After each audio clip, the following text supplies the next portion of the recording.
Para algunos, un héroe. Para otros, un monstruo. Deseaba que comenzara una tercera guerra mundial. Ante las exigencias del imperialismo, La CIA y las fuerzas especiales norteamericanas conspiraban para derribarle. Su muerte está envuelta en un velo de misterio. Su cuerpo fue enterrado de forma secreta en una tumba sin nombre. Pero aquel hombre de quien todos esperaban que el mundo se olvidara iba a convertirse en una leyenda.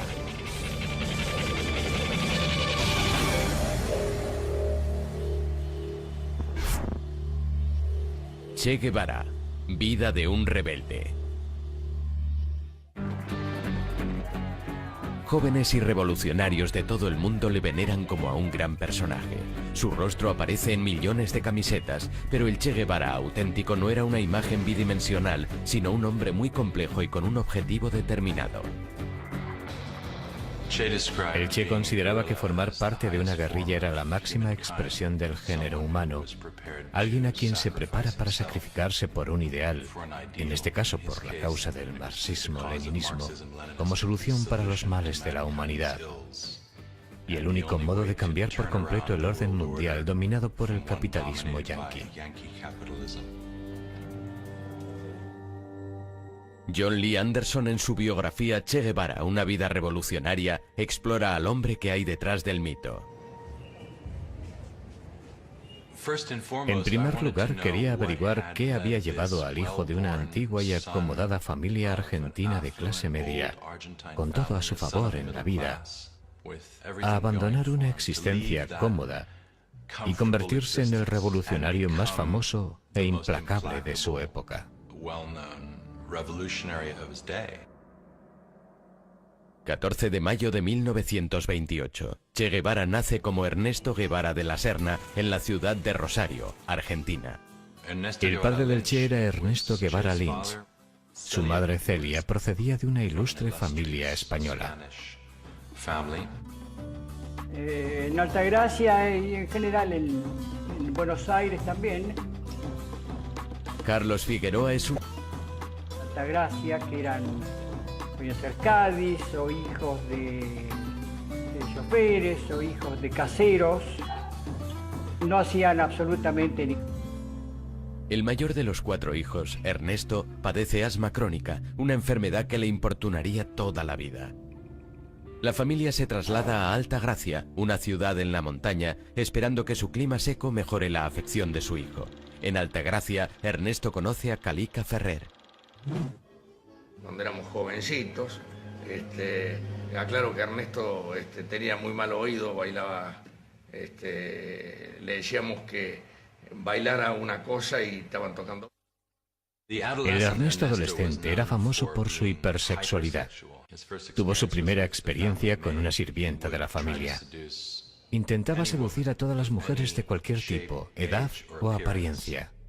Uno de los rasgos más insólitos de Ernesto es su falta de higiene, lo que le hace ganarse el apodo de chancho, en otras palabras, cerdo.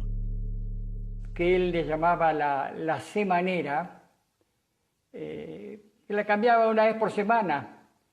Y entonces le pusimos chancho y ahí quedó chancho. Pero a pesar de sus excentricidades, Ernesto tiene un lado muy introspectivo. Siempre estaba buscando, no sé, el sentido de la vida. Ernesto siempre se destacó por ser adelantado, muy intrépido, muy valiente, siempre... Nehru, Gandhi, Steinbeck y Follner y Mussolini. Era un lector voraz. Aunque se matricula en la Facultad de Medicina, la verdadera educación de Ernesto proviene de los viajes que hace por la subdesarrollada Latinoamérica.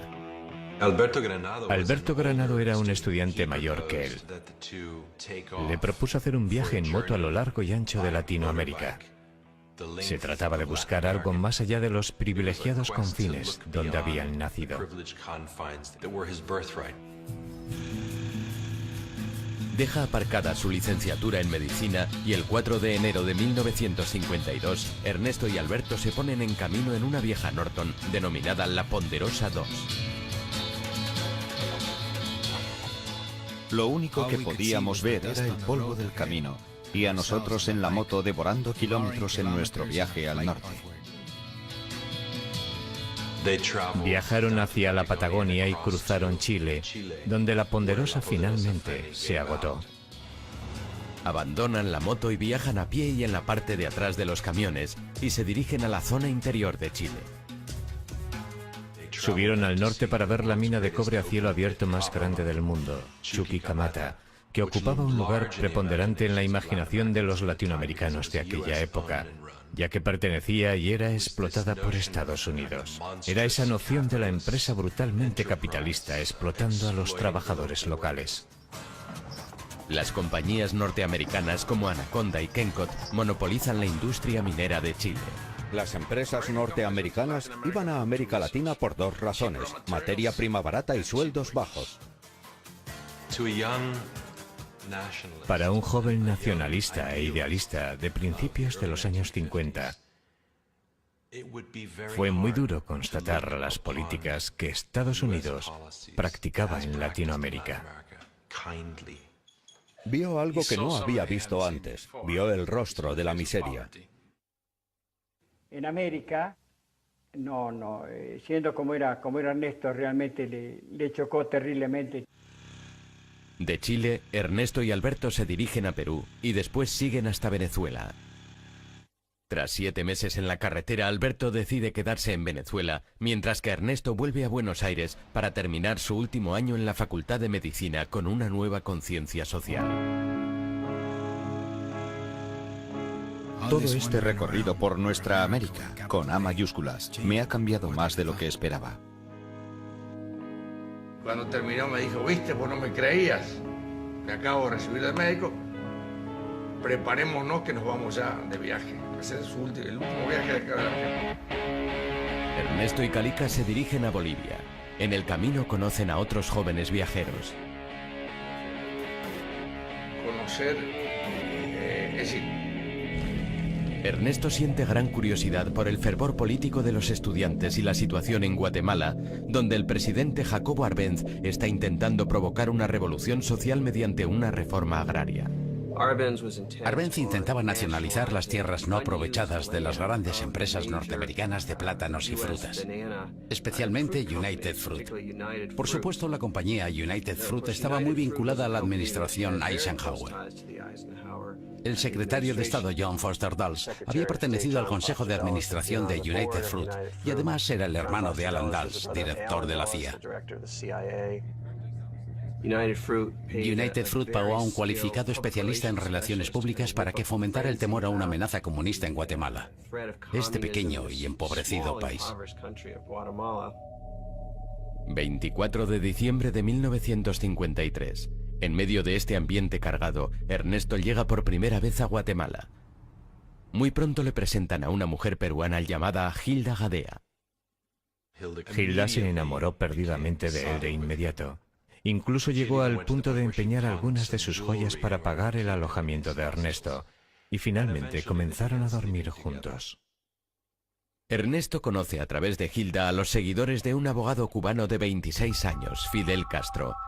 Este había encabezado un asalto al cuartel de Moncada, la segunda guarnición más grande que había en Cuba, en su audaz intención de derrocar al presidente de Cuba, general Fulgencio Batista.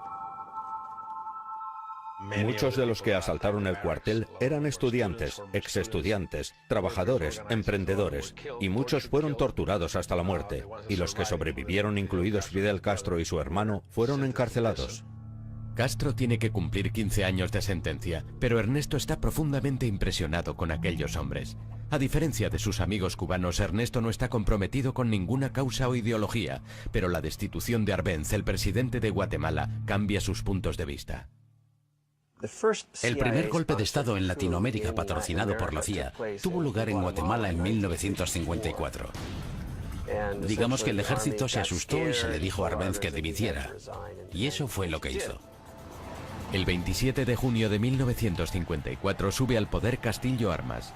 Muchos le ven como un títere de Norteamérica. Comienza por arrestar a comunistas sospechosos y amenaza a todo aquel relacionado con el antiguo régimen con la cárcel y posiblemente con la ejecución. Ernesto se refugia en la embajada argentina.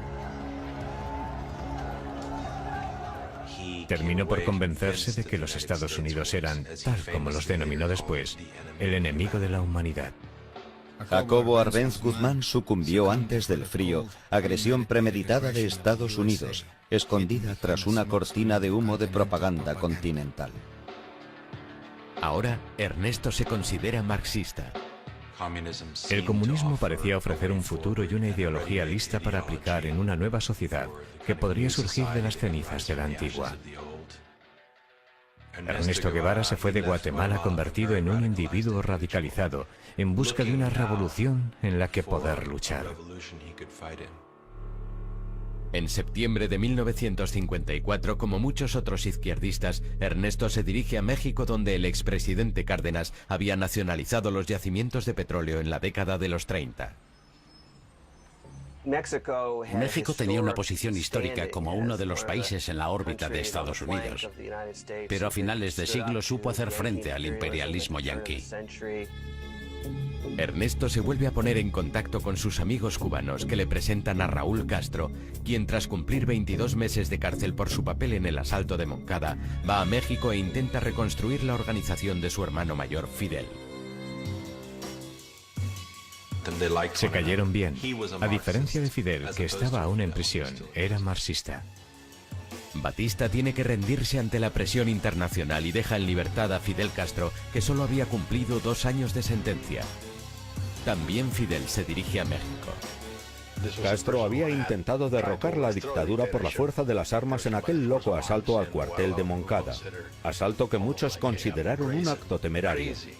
Ahora estaba exiliado de su patria, y ¿adivinan qué? Iba a organizarse, volver a su país y hacer lo mismo. Mientras Ernesto es reservado, serio, comunista, Fidel Castro no es ninguna de esas cosas. Estaba metido de lleno en la improvisada política de su época y se consideraba a sí mismo patriota y nacionalista. Aún no era marxista-leninista. En agosto de 1955, y deseando conocer al hombre que había levantado semejante pasión entre sus seguidores, Ernesto le pide a Raúl que le organice un encuentro. El encuentro dura toda una noche. Una incidencia política es haber conocido a Fidel Castro, el revolucionario cubano. Un hombre joven, inteligente, seguro de sí mismo y de una audacia extraordinaria. Creo que hay una mutua simpatía entre nosotros. Comparten muchas ambiciones y el mismo demonio, los Estados Unidos. Ernesto es invitado a unirse al movimiento 26 de julio, denominado así por la fecha del asalto al cuartel de Moncada. El único no cubano del grupo queda asignado como médico de la organización y se le da el nombre de Che. Los argentinos dicen Che cuando hablan unos con otros. Es un antiguo término que significa oye, y así empezaron a llamarle Che. Hilda se había quedado en Guatemala y ahora se reúne con Ernesto. Hilda le dijo que estaba embarazada. Aquello fue un golpe tremendo, pero Ernesto decidió hacer lo correcto y se casó con ella. Poco después del nacimiento de su hija, Hildita, el Che se vuelca totalmente en el movimiento y en la gran ofensiva en Cuba. Casi inmediatamente partió para pasar largos periodos de tiempo en un rancho a las afueras de la Ciudad de México, donde recibió entrenamiento militar. Se convirtió en uno de los mejores tiradores del grupo. Pero pronto se corre la voz y el Che, junto a Fidel Castro y la mayor parte de los miembros del movimiento 26 de julio que están en la ciudad, son detenidos. Permanecen en la cárcel durante un mes. Tras su puesta en libertad, el movimiento sigue de forma clandestina. Fidel Castro continúa con sus planes de derrocar a Batista y compra un viejo y destartalado barco por $15.000, unos 11.000 euros, apropiadamente llamado Granma, es decir, anciana, para llevar a su pequeño ejército de 82 hombres de México a Cuba. Tienen prevista una travesía de 5 días. El Che escribe una carta a su madre en la que le informa de sus movimientos. Hilda se la remitirá en caso de que muera en la batalla. Básicamente se despide de Hilda y de su pequeña hija y les dice que si sobrevive se volverán a ver. Pero la revolución le llama. A las 2 de la mañana del 25 de noviembre de 1955, 82 hombres embarcan en el Granma. Con nuestras luces apagadas dejamos el puerto de Tuxpan, entre un revoltijo infernal de hombres y todo tipo de materiales. Las palabras de Fidel empiezan a hacerse realidad. En 1956 seremos libres o seremos mártires. Su causa era la revolución latinoamericana y su siguiente objetivo Cuba, liberar Cuba. Había dejado de llamarse Ernesto Guevara, se había convertido en el Che.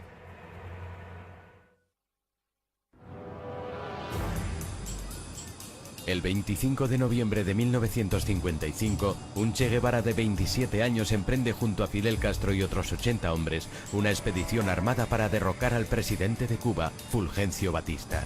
El pequeño ejército embarca en un viejo barco llamado Granma y se dirige a La Habana. A 150 kilómetros de la costa de Florida, la isla de Cuba disfruta los beneficios de una industria turística en auge. La Habana era el prostíbulo del Caribe, era un lugar donde los norteamericanos iban a pasar fines de semana de desenfreno. Había espectáculos de sexo en vivo, coristas, estaba llena de prostitutas y de drogas. Era un ambiente de carnaval al que muchos turistas norteamericanos acudían en manada. Había algunos aspectos positivos, pero había otra Cuba, y la otra Cuba estaba gobernada militarmente por la dictadura. Aunque la administración Eisenhower apoya a Batista, muchos cubanos le consideran un dictador despiadado. Fulgencio Batista era el mayor matón que hubiera gobernado nunca en un país latinoamericano. Y era alguien de quien se daba por hecho que estaba en deuda con los intereses económicos de Estados Unidos, con los intereses de la mafia norteamericana en Cuba. El séptimo día de la travesía a bordo del Granma ha sido turbulento. Todo el barco tenía un aspecto tan ridículo como trágico. Hombres con rostros angustiados agarrándose el estómago, algunos con las cabezas metidas en los cubos, otros tumbados en posiciones extrañas, inmóviles, con sus ropas manchadas de vómitos. Fue un absoluto desastre. Se desorientaron, se cayó un hombre por la borda. Después le salvaron. Cuando finalmente llegaron a la costa de Cuba, atracaron en el lugar equivocado. Llegan a Cuba con 2 días de retraso y a plena luz del día. Cuando el viejo barco se acerca a la playa Las Coloradas, choca con un banco de arena. Se hundieron y tuvieron que tomar tierra en una marisma. Antes de que el escuadrón tenga la oportunidad de reagruparse, la Fuerza Aérea de Batista les ataca y el Che y el resto del grupo de Fidel Castro corren a ponerse a salvo. Durante los 3 días siguientes consiguen eludir a las fuerzas enemigas, pero el 5 de diciembre se les acaba la suerte. En unos segundos, un vendaval de balas.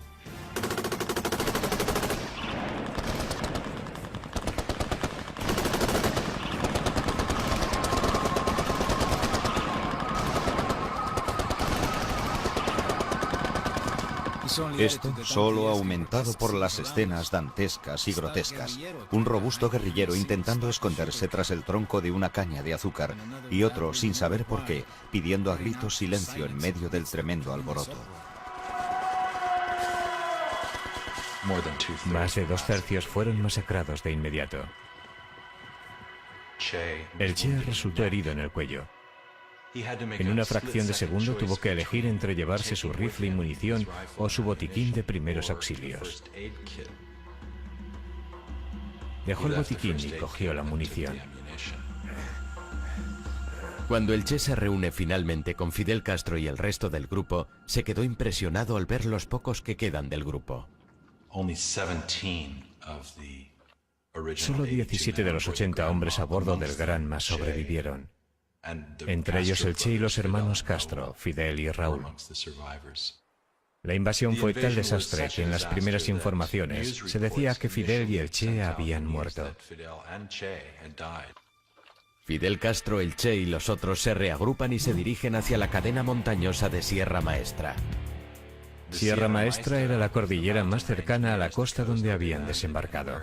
Fidel planeaba situar allí la base de su movimiento guerrillero. Sierra Maestra es un lugar que alberga desertores, contrabandistas y campesinos.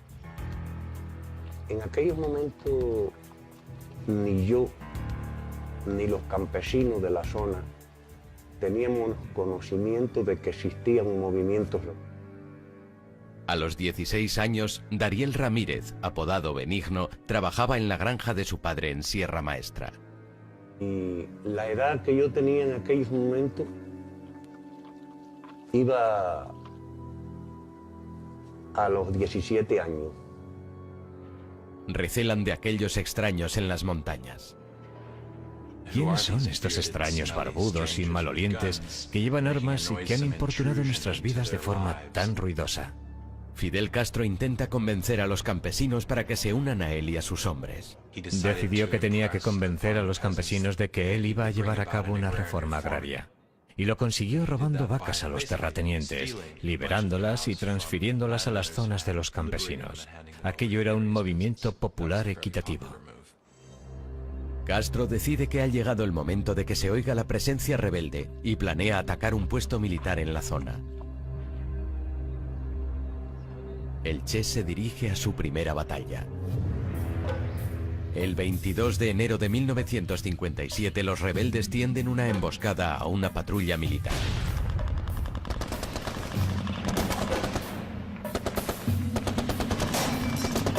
Cuando suenan los primeros disparos, el Che se encuentra cara a cara con el enemigo. Le disparó en cuanto le vio, y parece ser que estuvo midiendo sus propias reacciones para ver cómo se sentía, y se sentía bien. Se sintió bien. El pequeño grupo ahora tiene que enfrentarse a la ejecución de uno de su grupo. Descubrieron que un hombre llamado Eutimio Guerra, uno de los primeros colaboradores del grupo, era un traidor, un espía. Fidel le sentenció a muerte. Nadie dijo nunca quién había ejecutado a Eutimio Guerra, pero en el diario personal del Che se puede confirmar que fue él, y lo describe con todo detalle. Le despoja de todas sus pertenencias, intercambia unas palabras con él, y después él se pone a su lado. Justo entonces se desató una tormenta. Le puso un revólver en la sien y le voló la tapa de los sesos, con un revólver del calibre 25.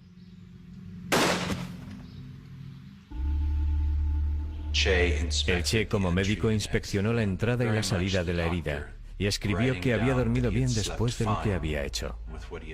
A partir de entonces, el Che cambió.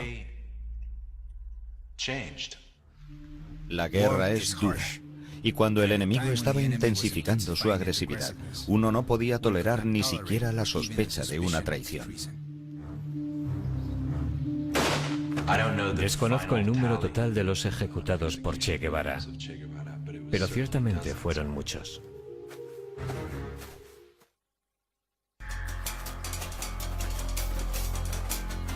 El 17 de febrero de 1957, una pequeña banda de revolucionarios escondida en la jungla y comandada por Fidel Castro supone una amenaza constante con sus emboscadas al ejército y castiga a los traidores de su grupo. Pero gracias en parte a la falta de piedad de Che Guevara, el grupo va ganándose la fama de ser un grupo fuerte y violento. La tropa de Fidel Castro y sus hazañas atraen pronto la atención de la prensa mundial. Herbert Matthews, redactor del New York Times, consiguió entrevistarse con Fidel Castro. Y este quiso hacerle ver que disponía de 100 a 150 hombres dispuestos para la lucha armada. En realidad, aquel temible ejército rebelde lo componen solo 20 hombres. Cuando un mes después se publica el artículo, se confirma que Fidel y el Che han sobrevivido al ataque inicial de las fuerzas de Batista y que su movimiento se está desarrollando en Sierra Maestra. En respuesta, Batista despliega 1.500 soldados más para dar caza a los rebeldes. A partir de ese día, yo me convertí en un colaborador del grupo de Fidel y el Che, ¿no?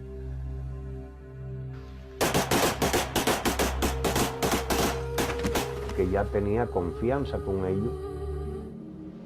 Mientras tanto, el 26 de julio miembros urbanos se alistan en el ejército rebelde, entre ellos Chuck Ryan, un estudiante norteamericano de 19 años que reside en la bahía de Guantánamo, donde su padre trabaja como médico para la Marina norteamericana.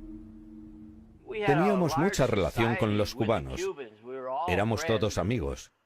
Íbamos a sus bodas, bautizos y ese tipo de celebraciones. Yo me ofrecí desinteresadamente a ayudarles, consiguiéndoles armas para luchar contra la dictadura. Pronto invitan a Chuck y a otros 2 adolescentes de Guantánamo a unirse a los rebeldes. Hablamos de ello, arreglamos algunas cosas y les dejamos unas cartas a nuestros padres.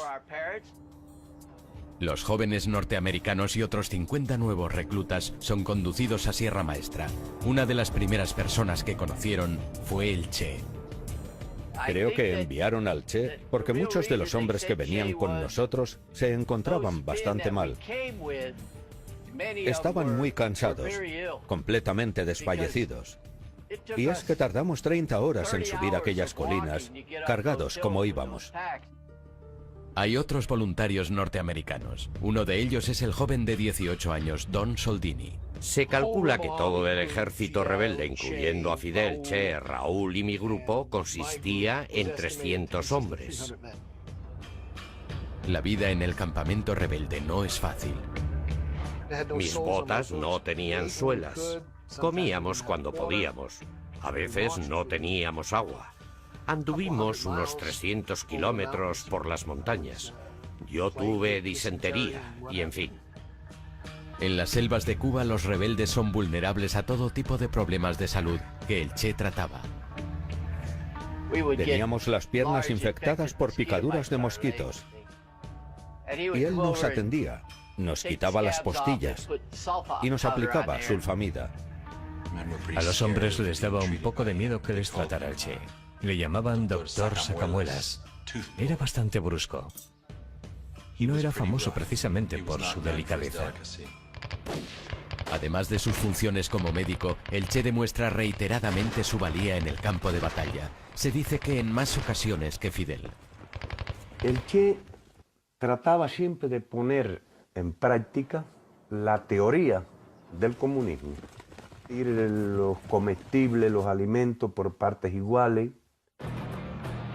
Su buena disposición para enfrentarse a la muerte, para arriesgar su propia vida, fue determinante para conformar un carisma muy poco común, que le proporcionó una fama casi legendaria.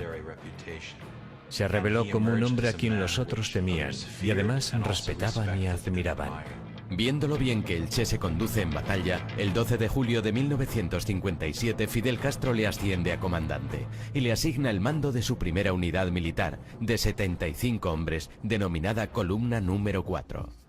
Aquella asignación me hizo entonces el hombre más feliz del mundo. Algunos se sintieron fascinados por sus dotes de mando y su carisma, sobre todo los chicos muy jóvenes. Muchachos de 15, 16 años. Algunos de ellos eran unos granujillas que se habían convertido en sus discípulos. Llegaron a ser conocidos como los cachorros del Che. Era todo para ellos. Un hermano mayor, un padre, un jefe de guerrilla, un instructor y sobre todo un ideólogo. Les daba clases de alfabetización. Quería que leyeran y escribieran. Otros intentan no atraer su atención. Tengo que reconocer que el carácter del Che Guevara era una complejidad de alma y corazón. Y a veces lo veía con una tranquilidad que condenaba a un chivato a muerte. En octubre, el Che tiene una nueva base en la mesa. Con esta nueva libertad de movimientos, comienza a organizar la zona, comenzando por un arsenal, una panadería, una carnicería e incluso un periódico llamado El Cubano Libre.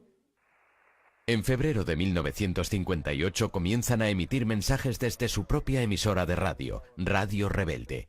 No todos los guerrilleros saben que están luchando por una revolución comunista. Fidel nunca nos ha dicho de que aquello era comunismo. Los campesinos que lo acompañábamos Preocupaba mucho el poder y la retórica de Castro y quién era él. En aquella época era una especie de misterio. La CIA y el ejército estadounidense seguían proporcionando armas a Batista.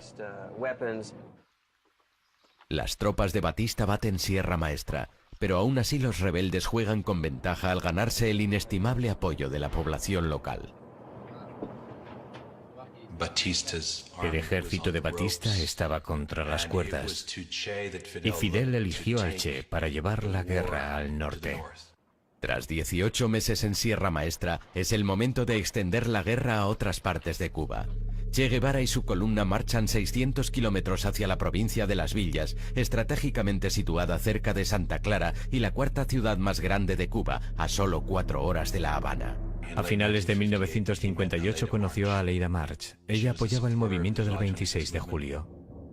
Aleida había pasado clandestinamente armas y mensajes desde las ciudades hasta el campamento del Che, pero en una de esas misiones la descubren. Acabó en las montañas y uniéndose al grupo del Che. Y al cabo de las semanas, cuando dejaron la Sierra del Escambray para luchar contra el ejército de Batista en las ciudades cercanas a Santa Clara, se convirtieron en amantes. Mientras tanto, la guerra de guerrillas se intensifica.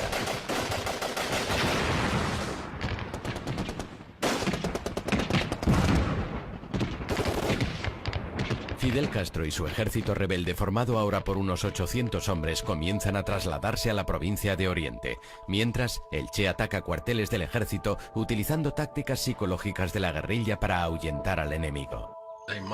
Imaginemos un lunes a la 1 de la madrugada. Un rebelde dispara un tiro al cuartel. Y por supuesto, la respuesta es una gran cantidad de disparos. Y a continuación, este rebelde se iba a casa a dormir. La noche siguiente, un rebelde iba a las 11 de la noche y otro a las 4 de la madrugada. Y ambos hacían lo mismo, disparar un tiro. La tercera noche, en aquel cuartel estaba todo el mundo despierto, nadie dormía. Así conseguían que aquellos soldados quisieran marcharse. Y por supuesto, tras 2 semanas, aquella guarnición abandonaba el campamento.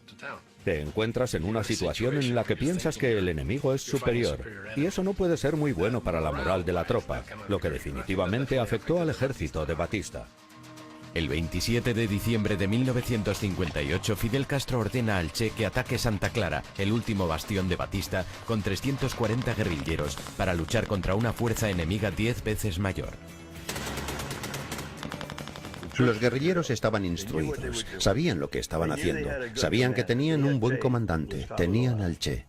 Él era el mejor, confiaban en él. Estábamos siguiendo todo a través de la onda corta de Radio Rebelde. Las noticias que nos llegaban desde Santa Clara, donde estaba el Che, no eran muy buenas. La emisión rebelde decía que estaban recibiendo una paliza. Pero aquella información era equivocada. Estaban luchando contra un ejército superior, pero formado por gente muy pobre, y no iban a jugarse la vida por mantener a Batista en el poder. Siendo conscientes de la inutilidad de la resistencia, se rindieron y más de 100 armas pasaron al lado de la libertad. El golpe final a las fuerzas de Batista llegó cuando el Che y sus hombres tienden una emboscada a un tren que transportaba refuerzos a Santa Clara. El 31 de diciembre de 1958, Batista huyó de La Habana con todo su séquito y varios millones de dólares en metálico. Cuando se propaga la noticia de la marcha de Batista, las tropas comienzan a rendirse. Fidel ordenó al Che que marchara de Santa Clara a La Habana, mientras él hacía un desfile victorioso más pausado a lo largo de la isla. Un Fidel Castro de 32 años y su ejército rebelde llegan a La Habana el 8 de febrero de 1959. Hoy todos los ojos de los poderosos opresores y de los esperanzados están fijos en nosotros. El sueño del Che es el de una Latinoamérica unida y socialista, un nuevo orden mundial que no casa bien con los Estados Unidos. Para lograrlo, el Che extenderá la revolución por todo el continente, pero antes se va a derramar más sangre.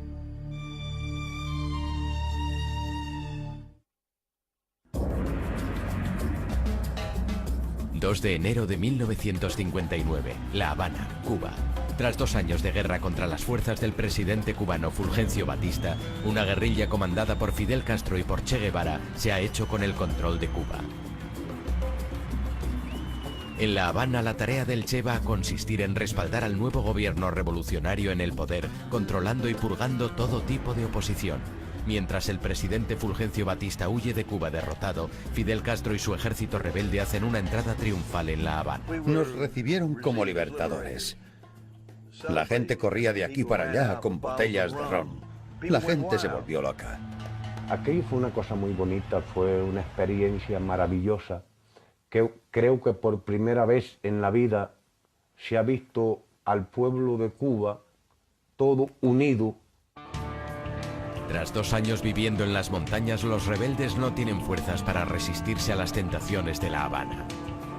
El Che tuvo que dictar órdenes estrictas en cuanto a la conducta de sus jóvenes que llegaban a La Habana por primera vez y que se encontraban con aquellas mujeres jóvenes y hermosas. Literalmente se lanzaron sobre ellas. Aleida me describió todo aquello como una especie de orgía, sobre todo en las matas, debajo de la gran estatua de Cristo. La esposa del Che, Hilda, no le había visto desde que empezara la guerrilla 2 años antes. Vuela a La Habana con su hija sin saber que hay otra mujer en la vida del Che. Él le dijo enseguida que ya no estaba enamorado de ella y que quería el divorcio. El Che se casó con Aleida 2 meses después, en una pequeña ceremonia con Raúl Castro como uno de sus testigos. Mientras el Che pone en orden su vida privada, Fidel Castro comienza a implementar el primer cambio importante en Cuba. En un principio, la mayor parte de la población estaba esperando un cambio. Castro, cuando estaba en las montañas, siempre prometió elecciones, elecciones libres, en 18 meses. There is not communism or Marxism in our ideas. We will not seize any land from anybody. Sin embargo, el 16 de febrero, solo 2 meses después de la victoria rebelde, Fidel Castro jura como primer ministro y no hay elecciones. Entonces, ciertos segmentos de la clase profesional, la élite y la clase media, comenzaron a desconfiar de Castro y de su régimen. Hubo un debate que comenzó casi desde el primer día que Castro tomó el poder, y era si era comunista o no. Y parte de ese debate se centró en el Che Guevara, quien obviamente pronto apareció en la pantalla de radar de la CIA. Temiendo que una alianza con un conocido comunista podría hacer peligrar su posición, Fidel Castro mantiene al Che a distancia. Ordenó al Che que se hiciera cargo de la fortaleza La Cabaña, que es una antigua plaza fuerte colonial que domina el puerto de La Habana y la ciudad. Allí fueron juzgados los criminales de guerra. El Che ordena la ejecución de los sentenciados como culpables. Es decir, seguir haciendo lo que ya había hecho en la guerra. Juicios sumariales a torturadores, a los hombres acusados de crímenes de guerra y llevando a término sus ejecuciones. Las ejecuciones ante el pelotón de fusilamiento se llevaban a cabo en La Cabaña. El guerrillero norteamericano Neil McCauley había pasado muchos meses con los rebeldes y ayudaba a adiestrar a los soldados. El jefe del pelotón de fusilamiento se dirige a él para que lleve a cabo la primera ronda de ejecuciones públicas. Le dije, esto es cosa de los cubanos, háganlo ustedes. Y él me dijo, no, porque ¿qué pasa si lo hacen mal?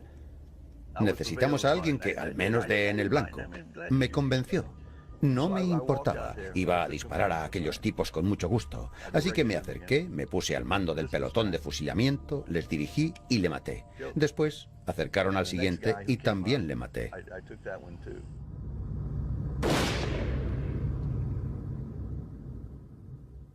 Durante el siguiente año y medio son ejecutados por los pelotones de fusilamiento cientos, algunos dicen que miles de personas. Aquellas muertes ayudan a fortalecer la espeluznante reputación del Che. Ambos eran unos asesinos, unos criminales. Castro mató a miles de personas y Che Guevara también mató a miles de personas. Así que el Che también era un demonio. Además de los culpables, algunos aseguran que también fueron ejecutados muchos inocentes. Por esa razón, muchas personas le odian, porque fue el causante del dolor y el sufrimiento en muchísimas familias. ¿Mataron a inocentes? Yo no conozco ningún caso. Lo que esto provocó fue que se mostrara a un Fidel a quien solo le importaba el negocio, nada de revolución. Cuba era un lugar peligroso. Mientras el Che continúa con los tribunales de guerra, las mismas preguntas que se hacen en Estados Unidos respecto al nuevo régimen se las hace también al otro lado del mundo el primer ministro soviético Nikita Khrushchev. Mi padre preguntó a la inteligencia, al KGB, a sus analistas políticos, ¿quiénes son esos tipos? Y le respondieron que eran dictadores de Centroamérica en sustitución de otro dictador de Centroamérica que con toda seguridad estaban a favor de Estados Unidos y tal vez eran agentes de la CIA. No tenían ni idea de que pudieran ser socialistas. Siendo consciente de que tiene que mitigar la preocupación de Estados Unidos, Fidel Castro viaja a Washington el 15 de abril de 1959. Se reunió con el vicepresidente Nixon. Afirmó en la prensa norteamericana que él no era marxista, lo desmintió una y otra vez y dijo ser humanista demócrata. Durante aquellos meses iniciales todos hacían conjeturas respecto a Fidel. Pero entre bastidores, Fidel Castro se había alineado con el Partido Comunista Cubano. Siempre ha quedado la duda de si Fidel se convirtió en marxista por razones pragmáticas o evolucionó con el tiempo. Pero sin duda las convicciones ideológicas del Che influyen en Fidel. Durante los años en Sierra Maestra, el Che fue una caja de resonancia vital y un consejero de Fidel. Él le forjó como un hombre fuerte y revolucionario, y también contribuyó a su cambio de rumbo hacia la izquierda. Fidel Castro comparte con el Che ideología y la voluntad de cambiar Cuba. De forma secreta se reunía con el Che y algunos de sus compañeros más radicales para trazar los planes del futuro Estado comunista de Cuba.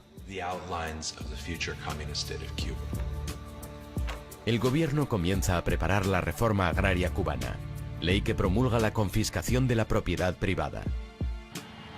Pero antes de poner en práctica el plan, el Che es enviado al extranjero. Los espías norteamericanos que vigilaban Cuba, e incluso muchos cubanos, creían que Fidel había marginado al Che. Era excesivamente radical. El 12 de junio de 1959, el Che sale de Cuba para visitar Asia, África y Europa, y toma su primer contacto con la Unión Soviética. Les ofrece un trato. Estados Unidos había rechazado comprar varios millones de toneladas de azúcar cubano. Eran las normas en la Guerra Fría. Aunque tú no pensaras que esas personas podrían ser tus aliados o tus amigos, si intentaban hacer algo que fuera negativo para tu enemigo, tenías que ayudarles. Los soviéticos aceptan comprar lo que los norteamericanos habían rechazado. Necesitaban armas. Así que la Unión Soviética comenzó a venderles antiguos tanques soviéticos y algunos aviones y aviones de combate. Los soviéticos también les proporcionan petróleo que las refinerías pertenecientes a Estados Unidos se niegan a procesar. El Che tenía un rostro público y una existencia clandestina que Fidel asumía y alentaba. Como recompensa, Fidel le da al Che un papel importante en el gobierno cubano como director del Ministerio de Industrialización y es nombrado presidente del Banco Nacional de Cuba. Mostraba su desdén por el mundo de las finanzas y el dinero, firmando los billetes del Banco de Cuba simplemente con la palabra Che. Firmó las primeras monedas oficiales solo con la palabra Che. Y en mi opinión, aquello fue un insulto al pueblo cubano. Fue un insulto.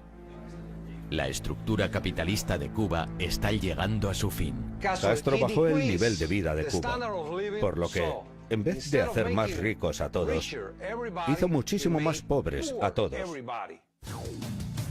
Fidel Castro decreta una reforma agraria y el 7 de mayo de 1959 se llevan a cabo las primeras confiscaciones de las grandes propiedades agrícolas. La gente comienza a ver la realidad de lo que va a venir. Y muy pronto los cubanos comienzan su éxodo a Miami. Mientras miles huyen de Cuba, el Che aborda un plan incluso más radical. Un argumento favorito del Che era que para que Cuba llegara a ser totalmente soberana políticamente, tenía que ser económicamente independiente de Estados Unidos. Y la única forma de conseguir aquello era cortando todos los lazos económicos con los Estados Unidos. Estados Unidos ha invertido millones de dólares en Cuba. Todo pertenecía a Estados Unidos. La compañía eléctrica, los puertos, las minas, la línea aérea que volaba 2 veces al día a Miami, las cadenas de televisión. A la negativa de Estados Unidos de refinar el petróleo de Cuba, Fidel responde nacionalizando todas las compañías petroleras extranjeras. En represalia, Estados Unidos rompe todas las relaciones diplomáticas. Menos de 10 meses después, todas las empresas norteamericanas son embargadas. Washington contraataca y anuncia un embargo comercial de todas las exportaciones de Cuba. Mientras aumenta la tensión con Estados Unidos, en Cuba cualquier tipo de oposición al régimen es vista como contrarrevolucionaria y un delito. Incluso está mal vista la práctica de la religión. Varias docenas de sacerdotes católicos son expulsados de la isla. Juramos sobre la Biblia y prometimos luchar hasta que Cuba fuera libre, o hasta la muerte. Y muchos de los fundadores de mi organización, MRR, Movimiento de Recuperación Revolucionaria, murieron frente al pelotón de fusilamiento. Los asesinatos fueron terribles. Se producían en todas partes. Yo no quería vivir bajo un régimen como aquel, ni mi esposa tampoco. Mientras miles huían de Cuba, aquel estado de confrontación establecido por el gobierno revolucionario cubano contra Estados Unidos ya no se puede soportar más. Sinceramente, es un hombre incontrolable. Esa es la clave, no podemos controlarle. El servicio interno de la CIA dice que Fidel Castro tiene que ser eliminado y la revolución cubana anulada. Y necesitamos poner en marcha un plan para derrocar el gobierno de Castro.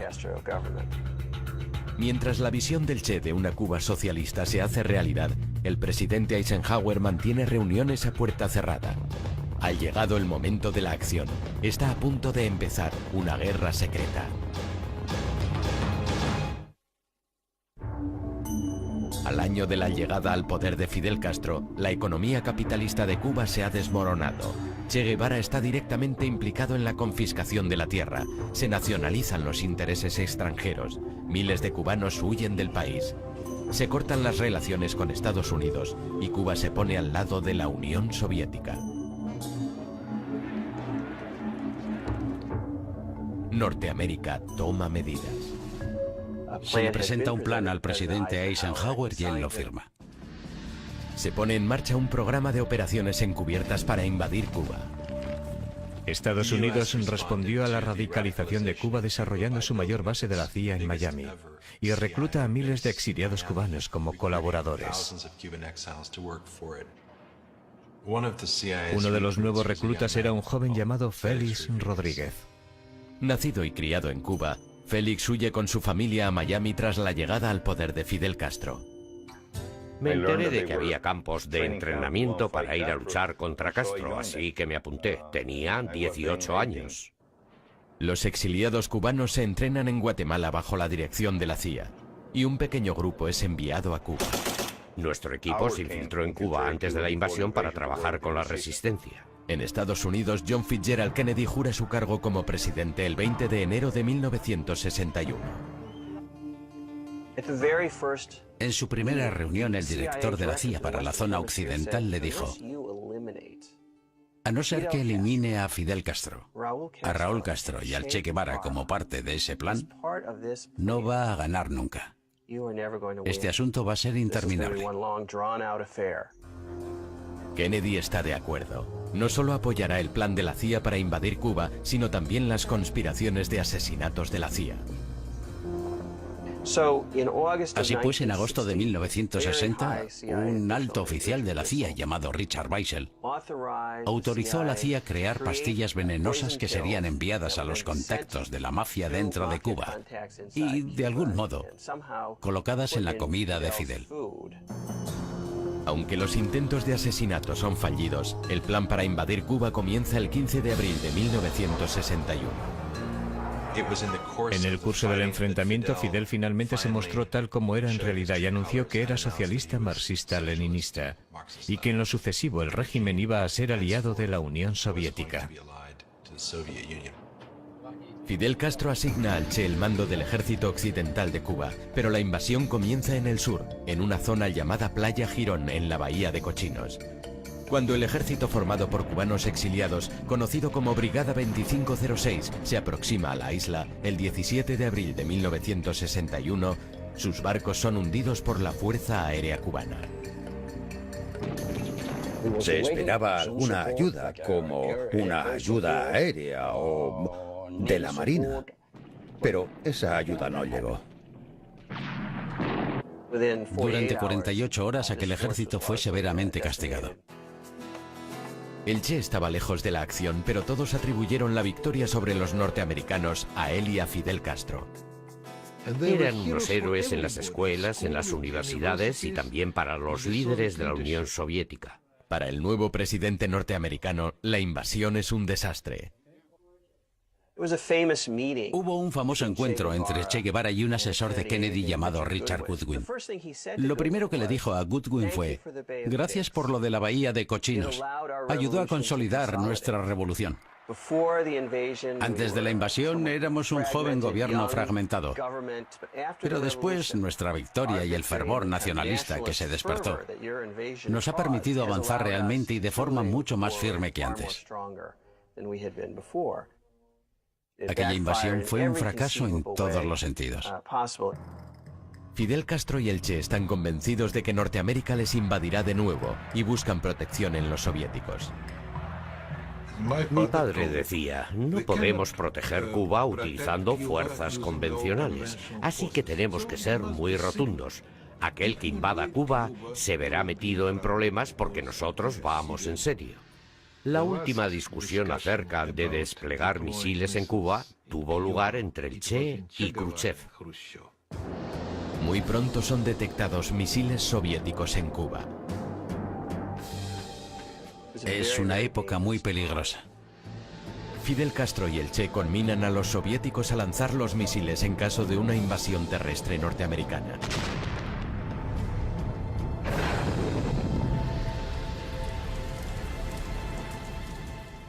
Castro se mostraba tan agresivo que Khrushchev le excluyó de aquellas negociaciones.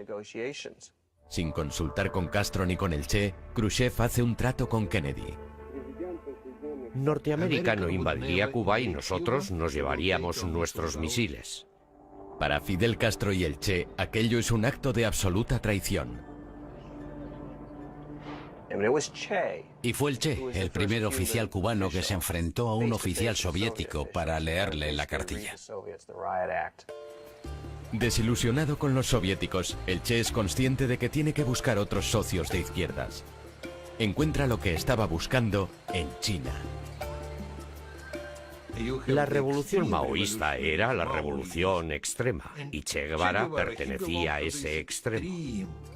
El Che se queda impresionado con los planes de Mao Zedong para llevar a China desde una sociedad agraria a una moderna sociedad comunista. El Che quiere hacer lo mismo en Cuba. Tiene una visión ideal del nuevo hombre socialista, aquel que trabaja para lograr un mayor bienestar general y no un beneficio personal. Ahora, en nuestra Cuba, trabajar tiene un nuevo significado y se hace con una alegría renovada. La idea era crear un nuevo hombre que estuviera dispuesto a sacrificarse en favor de los demás. Construir un paraíso socialista con trabajo duro y dedicación. Muy a menudo dormía en su despacho. Incluso algunas visitas famosas a veces le encontraron dormido en el suelo. Inició un programa de trabajo voluntario. Y en su único día libre, él mismo solía ir a cortar caña. Insta a sus colegas a que hagan lo mismo. En La Habana se ganó la fama de ser un poco aguafiestas. Su esposa Aleida y sus 4 hijos están también sometidos a su rígida ideología. En casa era austero y severo. Se negó a que su esposa Aleida usara el coche oficial del ministerio. Tenía que coger el autobús. Si algún dignatario extranjero le hacía un regalo, ella tenía que devolverlo. El Che también tiene otras arriesgadas campañas en mente. El Che quería centrarse mucho más en una revolución internacional.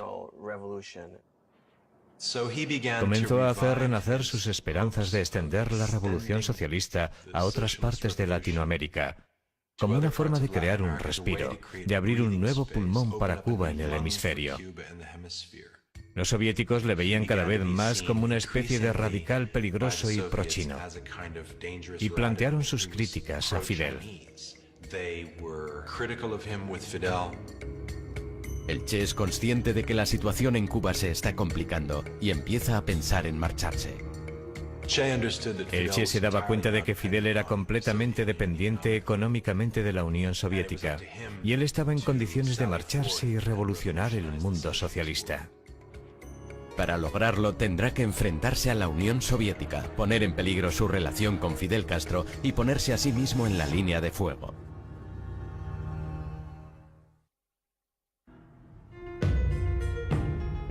En 1963, la economía de Cuba sufre una debilidad sin precedentes. Los planes de Che Guevara de lanzar al país han fracasado. Su solución es acabar con la dependencia soviética de Cuba y extender la revolución por todo el mundo. El Che estaba cada vez más desencantado de cómo se estaban desarrollando las cosas, al ser Cuba un satélite de la Unión Soviética. En agosto de 1964, la atención de la administración de Lyndon Johnson se desvía de Cuba a Vietnam y a la creciente agitación en África. Los cubanos también ponen sus ojos en África, sobre todo en lo que había sido el antiguo Congo belga. El Congo está en el corazón de África. Podía ser el motor o el corazón de una revolución socialista que saliera al exterior y liberara al hemisferio. El gobierno del presidente Kasavubu, apoyado por la CIA, lucha contra un grupo rebelde denominado Movimiento de Liberación del Congo. La CIA crea un ejército de unos 1000 mercenarios, la mitad de Sudáfrica y Rodesia, y la otra mitad de Europa. Y los cubanos creen que ellos también deberían ir a apoyar a las fuerzas que luchaban contra el grupo apoyado por Estados Unidos. Y Che Guevara tenía la impresión de que era una revuelta muy fuerte y con unos líderes muy comprometidos. Con el Congo en mente preparado para una revolución, el Che se dirige a Nueva York y al país que durante tanto tiempo ha despreciado. Vino en diciembre de 1964 y pronunció un discurso en las Naciones Unidas. Total de los artefactos termonucleares y apoyamos la celebración de una conferencia de todos los países del mundo para llevar a cabo estas aspiraciones de los pueblos. Vistiendo el uniforme verde de la revolución, critica la implicación de Estados Unidos en Vietnam y el conflicto en el Congo. Después una aparición en el programa de noticias Face the Nation. Más tarde se dirige al norte de África, a la ciudad de Argel, donde pronuncia un discurso criticando abiertamente a la Unión Soviética. El Che rompió su relación con los soviéticos. Cuando vuelve a La Habana, el Che y Fidel Castro tienen una reunión a puerta cerrada. Habiendo arremetido contra los soviéticos, que eran al fin y al cabo la mano que estaba dando de comer a Cuba, habiendo mordido esa mano, Fidel tuvo que decirle: Che, creo que es el momento de que te vayas. Y el Che le dijo: yo también pienso lo mismo. El Che cree que podrá volver a recuperar el apoyo perdido con una exitosa campaña en el Congo. La misión es ayudar, apoyar y entrenar a los rebeldes en una guerra de guerrillas. El Che recibió la bendición de Fidel y desapareció del mapa de la política doméstica cubana. El Che y sus hombres llegan a la ribera congoleña del lago Tanganica el 24 de abril de 1965. Mira, era una situación muy difícil. Lo primero que en el Congo no había nada preparado. En el caso del líder rebelde congoleño, Laurent Kabila, visitó el frente solo una vez. Kabila llegó en una lancha motora con un par de prostitutas y varias botellas de whisky. Los mismos hombres del Che casi se amotinan contra él cuando vieron al lado de qué tipo de hombres estaban luchando. No había dirigentes, no había hombres para hacer la revolución, no se había organizado nada. El máximo dirigente de la lucha. El Che espera poner en forma a los rebeldes y organiza algunas batidas exitosas, pero en el proceso pierde a 6 de sus hombres. Durante casi un año el Che no aparece en público. La CIA creía que había muerto o le habían asesinado cuando se fue de Cuba. 3 de octubre de 1965. Como respuesta a las especulaciones de que él había ordenado el asesinato del Che, Fidel Castro lee una carta que el Che le ha escrito. Siento que he cumplido la parte del deber que me ligaba a la revolución cubana en su territorio. Me despido de ti, de los camaradas, de tu gente, que ahora es la mía. Formalmente renuncio a mi puesto como líder del partido, a mi cargo de ministro, a mi rango de comandante y a mi ciudadanía cubana. Nada legal me ata ya a Cuba.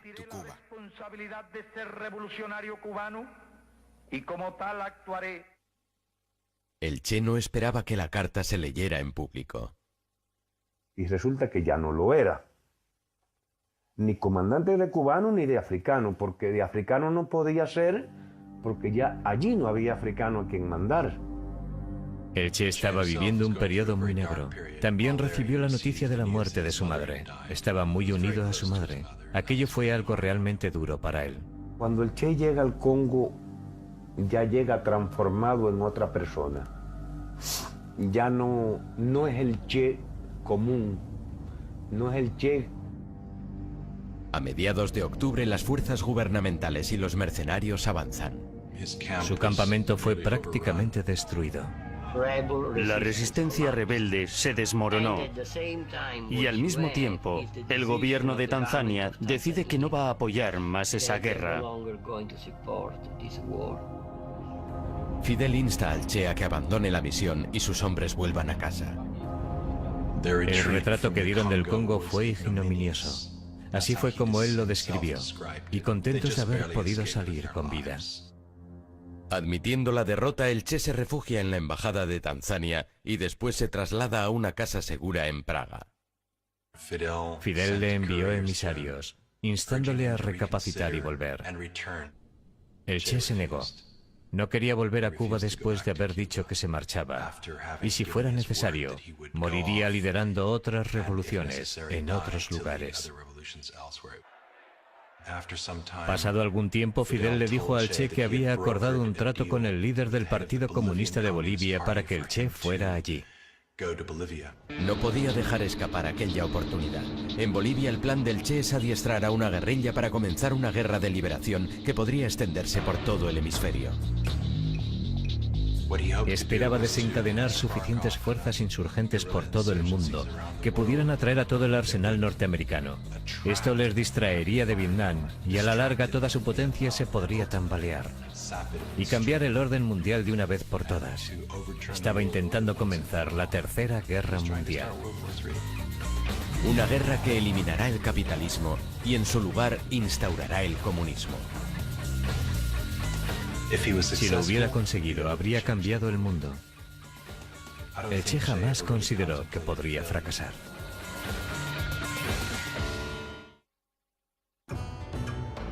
Después de la misión fallida en el Congo y de que la carta de su adiós a Fidel saliera a la luz, el Che se niega a volver a Cuba sin un éxito.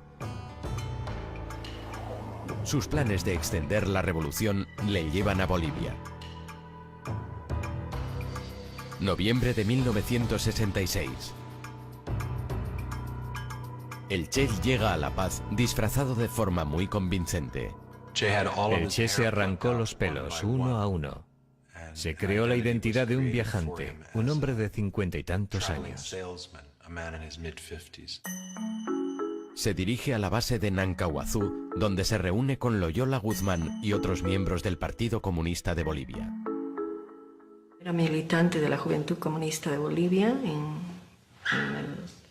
desde el 60 y por esa razón, como era parte de la Dirección Nacional de la Juventud Comunista. El Che explica la misión al grupo. Que estaba preso en Cuba, que Fidel lo había hecho matar, etcétera, etcétera, que estaba dirigiendo guerrillas en... Pero pronto el Che cambia de planes. En vez de utilizar Bolivia como base para iniciar la revolución en otros países, la utilizará como el punto de arranque de la revolución que él mismo liderará. El secretario general del partido, el señor Monge, fue al campamento y habló con el Che Guevara. Y le dijo que solo si el Partido Comunista de Bolivia, favorable a Moscú, lideraba el movimiento, podrían tener la posibilidad de triunfar. El Che rechaza renunciar a su puesto de líder. El partido se ha alzado en armas contra nosotros y no sé a dónde nos llevará esto, pero eso no nos detendrá. Pero la pérdida de apoyo del grupo de Monge deja al Che con tan solo 24 soldados, entre ellos algunos de sus viejos camaradas cubanos. En Bolivia, el disfraz del Che va cambiando.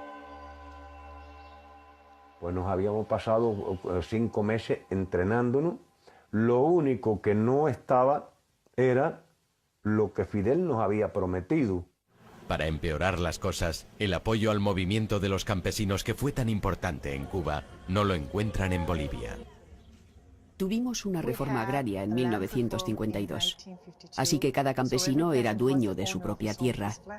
Teníamos un gobierno democrático y prensa libre. La región del Chaco de Bolivia, donde el Che decide comenzar su campaña, es también bastante inhóspita. Donde inclusive no aparece el habla quechua, el habla que hay en esa zona. Aún así, el Che continúa con sus planes. Si pudo lograrlo en Cuba, también podría conseguirlo en Bolivia. 19 de marzo de 1967, al Che y sus hombres se unen unos cuantos viejos conocidos, entre ellos el marxista francés Regis Debray y 2 viejos adeptos a la revolución, el artista Ciro Bustos y una antigua espía de la Alemania del Este y supuesta agente del KGB llamada Tania. Firmemente comprometida con la causa comunista, Tania es el único enlace entre la guerrilla y el mundo exterior. Tania, al perder nosotros a Tania, perdimos todo. Porque aún con la negación del Partido Comunista de Bolivia de no incorporarse a la lucha, con todo el engaño de... Pero en una de sus incursiones por la selva es descubierta. Tania tiene que quedarse con la guerrilla, pero para algunos las condiciones son demasiado difíciles. La primera información salió de los desertores. Ellos confirmaron la información de que había extranjeros en la región armados y con la intención de crear un ejército guerrillero. El ejército envía a la zona una patrulla de 40 hombres. Y la guerrilla tendió una emboscada a aquella patrulla. Y el 10 de abril tuvimos otras 2 emboscadas. La guerrilla tendió una emboscada a otras 2 patrullas. El Che decide dividir el grupo en 2. Un líder rebelde llamado Joaquín se quedará en la retaguardia mientras el Che va a la vanguardia. Da instrucciones a Regis Debray y a Ciro Bustos para que hagan llegar un mensaje a Fidel Castro. En el intento son capturados y hechos prisioneros por el ejército boliviano. El sargento Miguel Arroyo les interroga. Ellos sí, ellos fueron, pero él prácticamente por voluntad, porque él estaba muy preocupado, Bustos graficó la imagen de todos los guerrilleros. Ahí se pudo detectar ya la aparición de Guevara, porque lo saca con barba y con su cachimba ya. Regis Debray confirma la identidad del Che. Cuando reapareció en Bolivia en 1967 había que ver los informes de la CIA diciendo: bueno, sí, suponemos que estábamos equivocados cuando pensábamos que en estos últimos años podría haber muerto, pero parece que está vivito y coleando y promoviendo la revolución en la selva de Bolivia.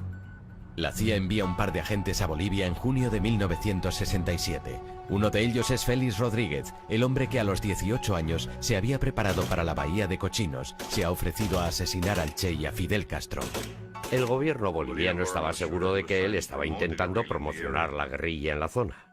Con la evidencia de que el Che intentaba comenzar una guerra de guerrillas en su país, el presidente boliviano empieza una campaña propagandística contra ellos.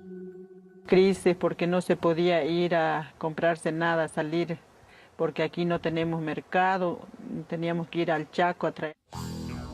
Con el Che Guevara de nuevo en el punto de mira, Norteamérica empieza a prepararse para ayudar a los bolivianos. Está muy claro que durante el verano de 1967 este asunto pasa a ser absolutamente prioritario para la CIA. Lyndon Johnson seguía día a día la evolución de los pasos que se daban para localizar y eliminar al gran revolucionario Che Guevara. Un legado de la presidencia de Kennedy es la creación de un grupo contrainsurgente de élite conocido como los Boinas Verdes y que son desplegados en Bolivia. La misión consistía en entrenar, empezando de cero, un batallón boliviano, entrenándolo específicamente para perseguir al Che Guevara y su guerrilla. Se seleccionan 800 soldados bolivianos que son entrenados en un campamento llamado La Esperanza. Metódicamente, ¿no? Pero acá nos dimos el gusto de mucha práctica con munición de guerra, particularmente con ametralladoras, con fusil. Eran unos estudiantes muy dispuestos, ponían mucho entusiasmo, llegaron a ser buenos soldados. Como las cosas se caldean en Bolivia, el Che decide que es hora de marcharse, pero no sin todos sus camaradas. Han pasado 4 meses desde que la columna del Che vio por última vez a la retaguardia que dejaron en el campamento con los enfermos, incluida Tania. Físicamente estaba muy mal. Tenía un cáncer de útero que la estaba matando. El informe de la guerrilla decía que apenas podía caminar, por lo que estaba retrasando los movimientos de la guerrilla. El Che quiere reunirse con el grupo para dirigirse a los Andes y poder escapar. A solo días de diferencia, ambos grupos comienzan a trasladarse por separado hacia Río Grande. El 31 de agosto, la columna de Joaquín llega allí la primera. Preguntaron a un campesino cómo hacer para cruzar el río. Pero el campesino les delata e informa al ejército del lugar exacto por donde Joaquín piensa cruzar el río. Y cuando comienzan a cruzar, sufren una emboscada. Y los matan, incluyendo a Tania, la única mujer del grupo. Le dispararon a ambos brazos, después al cuerpo y se hundió en el agua. Básicamente todo el grupo fue aniquilado, con la excepción de 2 individuos. Una vez que sus camaradas de la segunda columna fueran eliminados, la historia de Che Guevara en Bolivia fue realmente una historia de supervivencia. Una especie de viaje épico. Se movieron por una jungla terrible, calurosa, llena de espinos, hacia los Andes. Desnutridos, sufriendo emboscadas, enfermos.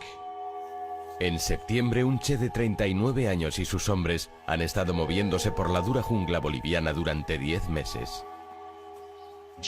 El Che pierde casi la mitad de su peso. Su cabello está apelmazado y largo. Sus hombres tienen alucinaciones. El chino Juan Pablo Chan,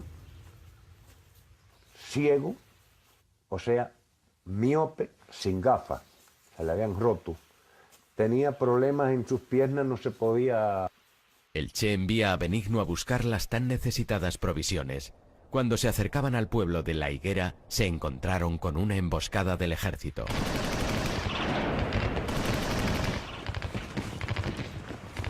Regresé a donde estaba el Che, le explico la situación que hay. Ahí el Che me ve mi herida. Heridos, enfermos y exhaustos, los guerrilleros se dirigen despacio hacia un barranco cerca de La Higuera. El 8 de octubre, un campesino de la zona les descubre y da parte a un oficial del ejército. De inmediato despliegan el 2º batallón en la zona. Pero no hubo.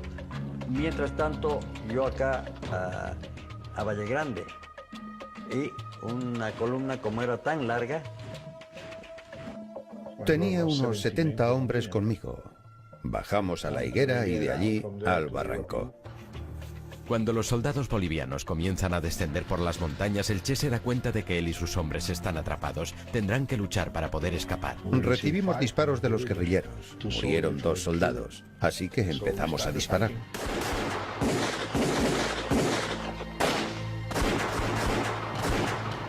Los soldados superaban en número a los guerrilleros. Algunos de los guerrilleros fueron asesinados. El mismo Che fue herido y de un disparo le arrebataron el rifle de la mano. Ya no podía disparar. Un guerrillero boliviano llamado Willy acude a ayudarle intentando ponerle a salvo. Por seguridad tenía 2 soldados arriba, a unos 15 metros. Y vieron a esos 2 individuos intentando salir del barranco. Avanzaban despacio. Los soldados esperaron hasta que estuvieron delante de ellos. Los 2 guerrilleros no tienen escapatoria. Una cosa que me llamó la atención es que llevaba un pequeño cazo con 6 huevos. Tenía mucho cuidado en proteger a aquellos huevos. Probablemente iba a ser su comida al día siguiente. Y le dije, ¿quién eres? Y él me contestó, soy el Che, y valgo más vivo que muerto. Ha hecho falta un ejército, pero finalmente Che Guevara ha sido capturado. Los bolivianos están sedientos de sangre, pero los únicos que pueden salvar al Che son aquellos a los que él odia tanto.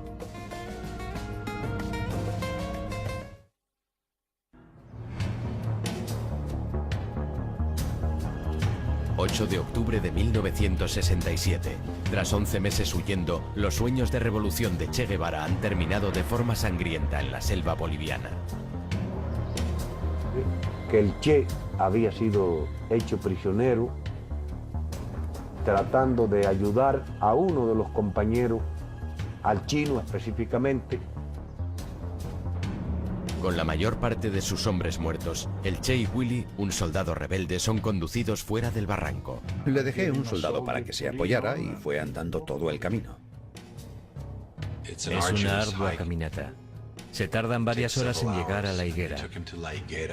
Allí le introdujeron en la pequeña escuela de adobe del pueblo. Lo metieron al Che al aula donde yo trabajaba y custodiaban ellos de una manera bien... Curiosa, la maestra de la escuela local, Julia Cortez, pide que le dejen ver al prisionero. Sofisticado en su vestimenta, ¿no? Esa era mi curiosidad tan grande que yo tenía de ver cómo era esa persona tan especial.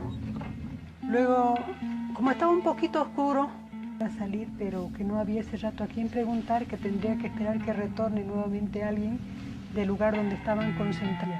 La tomó con mucho gusto y luego me agradeció, me dijo... El capitán Gary Prado también habla con el Che. Le pregunté, ¿por qué no se rindió hace unas semanas? ¿Por qué no disolvió a sus guerrilleros? ¿Dónde iba a ir?, me dijo. Ese era su auténtico drama. No tenía dónde ir. En Valle Grande, el agente de la CIA Félix Rodríguez y los otros mandos bolivianos reciben la noticia. Aquella noche lo celebramos, compramos un par de botellas de whisky y lo celebramos. Al día siguiente, Félix Rodríguez y el coronel boliviano Centeno llegan a La Higuera. Al entrar en la habitación a mano izquierda estaba atado al suelo y frente a él estaban los cuerpos muertos de 2 cubanos. Había perdido. Parecía un mendigo. Sientes pena, piedad por su apariencia. Era absolutamente desastrosa. El coronel Centeno trata de interrogar al Che.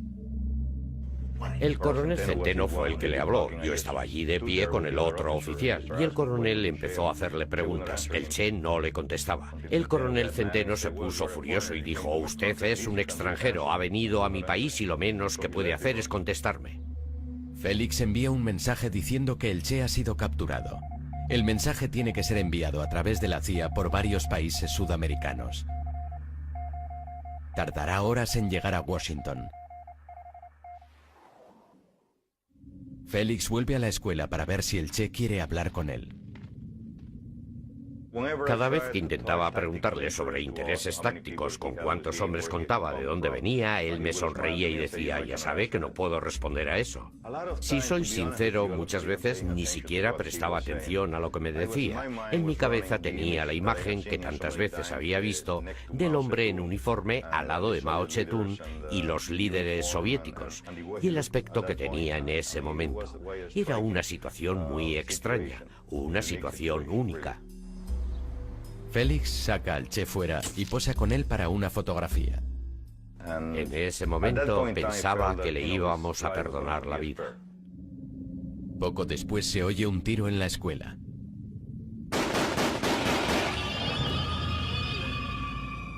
Pensé que le habían disparado al Che. Fui corriendo, abrí la puerta y él me miró. Le miré, fui a la otra habitación y le vi a Willy que estaba agonizando. Y el soldado que le disparó me dijo, mi capitán intentaba escapar, lo que era ridículo. Recibió la orden de ejecutarle.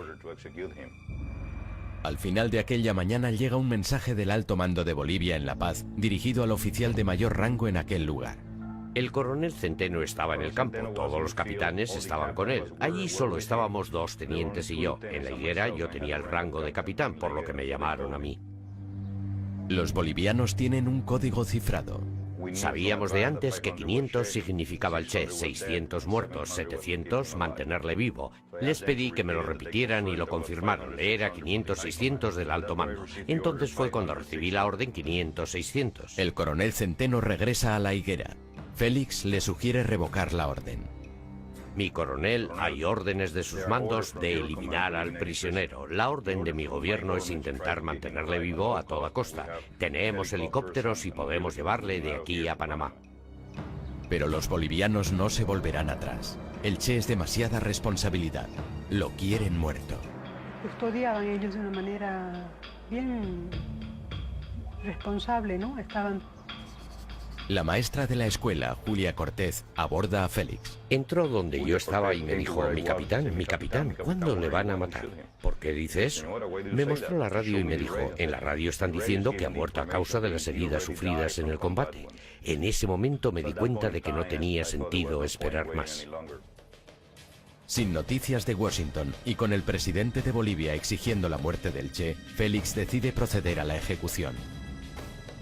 Era su decisión, su guerra, y él atacó a su país. Era su responsabilidad y yo no podía interferir. Dejé que la historia siguiera su curso.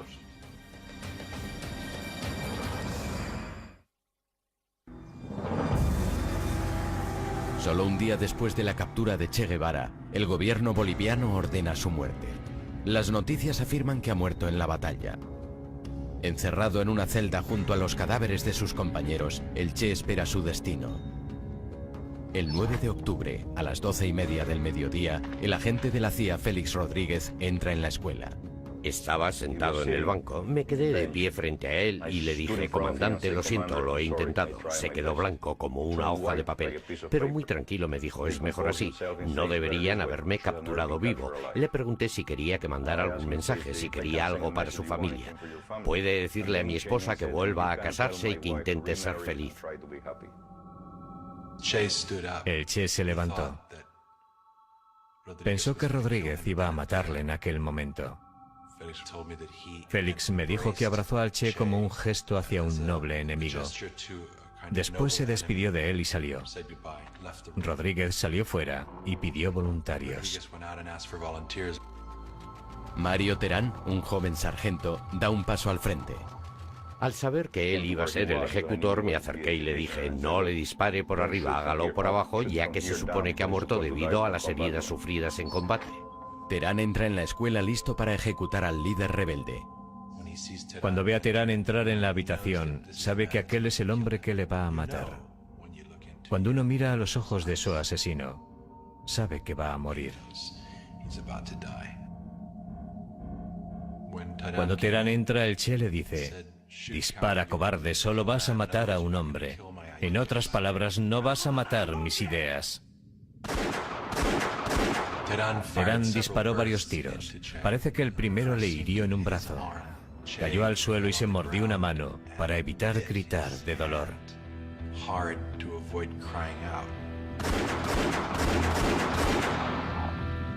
Después, Terán le remató con otra ráfaga. Entraron en su cuerpo unas 8 balas. La bala fatal le entró en el tórax y se asfixió en su propia sangre. Cuando llegaron el capitán Gary Prado y el capitán Centeno, entramos todos en la habitación. Y el capitán Prado dijo, mi capitán, creo que hemos terminado con la guerrilla en Latinoamérica. Y lo subieron al helicóptero en las alas, no lo han metido ni adentro. Y ahí yo lo he visto con mis ojos, todavía lo amarraron con una... Antes de que partiera el helicóptero, se acerca un sacerdote. Le dio la última bendición. El Che, un hombre ateo que no creía en Dios, recibió la bendición de la Iglesia Católica. Trasladan el cuerpo del Che al hospital local en Valle Grande. Personas de la zona recorren kilómetros para ver su cuerpo. Uno de ellos es el fotógrafo local, René Cadima. Servicio de inteligencia, ninguna persona enfoca cuando el Che esté llegando. Nadie saca fotos, nosotros le vamos a dar enseguida, no dijeron. Y si no, se le va a decomisar su cámara. Entonces no sacamos nada. Aquella noche Félix se reúne con militares de alto rango del ejército boliviano. A uno de los generales le preocupa que la gente no crea que ese sea realmente el cadáver del Che. Decía, si Fidel Castro desmiente que sea el Che Guevara, nosotros tenemos que probarlo. Y dijo, córtenle la cabeza y pónganla en formaldehído. Yo le dije, como altas instancias del Estado, ustedes no pueden presentar la cabeza de un ser humano como prueba. Y dijo, pues córtenle ambas manos y pónganlas en formaldehído. Así que se le cortaron ambas manos por aquí. Las manos del Che son enviadas a Cuba como prueba de que está muerto. He sacado fotos, habían ido y lo enterraron. El cadáver del Che y los de sus camaradas muertos han sido secretamente enterrados en un lugar no revelado. Fue una decisión tomada entre el presidente boliviano, la CIA y los generales que estaban allí en ese momento. La idea era negar al Che una tumba donde sus seguidores pudieran encontrarle y rendirle tributo. El 18 de octubre, Fidel anuncia la muerte del Che al pueblo cubano. Yo cuando supe de verdad de que el Che había muerto... En todo el mundo la gente se manifiesta en protesta contra su ejecución. Con la muerte del Che crece su leyenda. Su rostro se ha convertido en el icono por excelencia de la juventud rebelde ante el poder establecido. El lugar donde fue enterrado el Che permanece en secreto durante 28 años, hasta que el escritor John Lee Anderson descubre la verdad. Tuve una entrevista con el general retirado Mario Vargas Salinas y se me ocurrió preguntarle así como de pasada, ¿dónde está el cadáver del Che?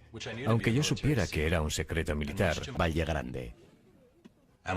No olvidaré jamás el día que fui a esa fosa y me dijeron en voz baja, John Lee, es él. Eres consciente de que estás observando la escena del crimen, que todo un Estado ha intentado ocultar, y sientes que aquel es un momento histórico. Me sentí tan bien al poder revelar todo aquello. Los restos del Che y de los otros son finalmente depositados en una tumba en Santa Clara, Cuba, en el 30º aniversario de su muerte. Su hermoso martirio terminó nutriendo y alentando a las futuras generaciones de Latinoamérica y de todas partes. Sin embargo, su auténtico logro como revolucionario solo se ha producido en Cuba. El problema es que fracasó. Ninguna de las cosas que quiso cambiar han cambiado todavía. La mayoría de las personas que tuvieron relación con el Che y de algún modo le ayudaron, pagaron las consecuencias. Son los que quedamos. No queda más nadie, ni de boliviano ni cubano. Te voy a decir una cosa, antes de contestarte. Yo en parte me alegro de que el Che... Benigno vive ahora en el exilio en París y en Cuba es considerado un traidor.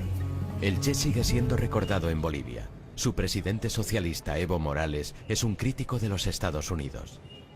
Guevara en Bolivia, Che Guevara, Fidel Castro, un grupo que ahora, sin levantar armas contra el imperio, contra los nuevos patrones en Bolivia y en Latinoamérica, pues estamos no solo en tiempos de lucha, sino en tiempos... Habían algunos partidos políticos de izquierda, oportunistas, que no apoyaron esa lucha de Che Guevara.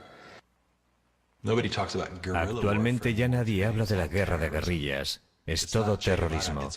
Ya no hay Che Guevara, solo Osama Bin Laden y personas como él. El Che era casi un purista. No estaba de acuerdo con el terrorismo.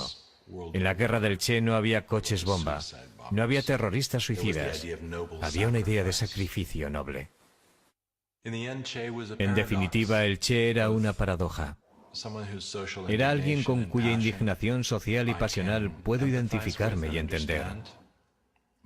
Pero también era alguien cuya, a veces fría lógica, y cuya retórica, y cuyas acciones me parecen terribles. Alguien que anhelaba cambiar el mundo y que lo intentó, pero que, en última instancia, fracasó.